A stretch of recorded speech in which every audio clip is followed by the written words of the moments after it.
Good morning বন্ধুরা। এখন সকাল 7টা 19 বাজে। তো দুদিন ধরে একটা জিনিস দেখেছি, ভাবছি তোমাদের সাথে শেয়ার করি।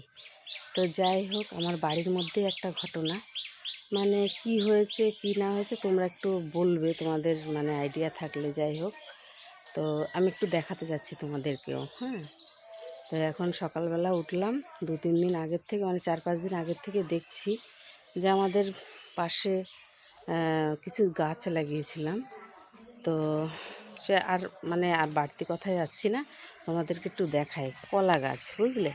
তা কলা গাছ এরকম তো কখনো হয় আমি জানি না, তা তোমরা দেখে বলো কি হয়েছে। মানে কলা গাছটায় খুব সুন্দর করে ফুল ফল হয়ে বেরিয়েছিল, সাদা ফকফকা। গাছটাও সুন্দর, বড় সড়ো মোটা সোটা ঠেটো কলা।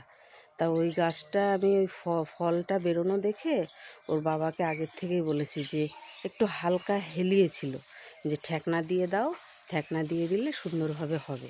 আর আমরা কি বলো তো, এই বাড়ির কলা আমরা বিক্রি টিক্রি করি না, মানে হলে গোপাল সেবায় লাগাই আমরা, সেবা মানে প্রসাদ পাই। তো যাই হোক, চলো তোমাদেরকে সেটা দেখাই। দেখো, এটা আমার বাড়ির উঠোন, মানে পাশেই।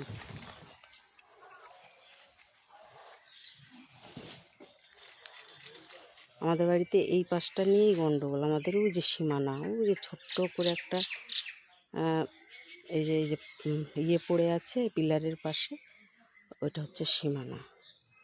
তো যাই হোক, দেখো বন্ধুরা, একটা আম গাছ লাগিয়েছিলাম সীমানা থেকেও 4-5 হাত দূরে। তো আম গাছটাও কীভাবে যেন মারা গেল, দেখতে পাচ্ছ? খুব সুন্দর, 300 টাকা দিয়ে আমের চারা নিয়ে এসেছিলো, খুবই সুন্দর চারাটা ছিল, চারাটা মারা গেল।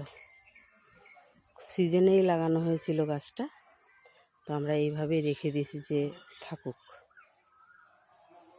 তারপরে দেখো, তার পাশেই দেখো আরও দূরে, মানে সীমানা থেকে আরও 10-15 হাত দূরে, এই দেখো কি সুন্দর কলা গাছটা। দেখো, এই দেখো ঠেকনা দিয়েছে, বড় হয়ে বেরিয়েছিল। আর এই দেখো ফুলটা, দেখো এটা কি কারণ হতে পারে বলো তো তোমরা? জানা থাকলে জানাবে। অথচ পাশে দেখো আবার, ওই দেখো একই একই গাছ, ওটাও ঠেটো কলা। ওই দেখো পাশে ওইটা হয়ে আছে। আর এই গাছটা এত সুন্দর, ওই গাছের থেকে এই গাছটা কত ভালো গাছ দেখো। আর ওই দেখো কত দূরে, সীমানা থেকে অনেকটা ভেতরে। তা এ দেখো পরিস্থিতিটা, দেখো কি হতে পারে এটা বন্ধুরা? এগুলো কি কোনো রোগ?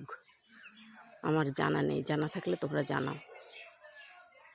দেখো, ঠিক আছে?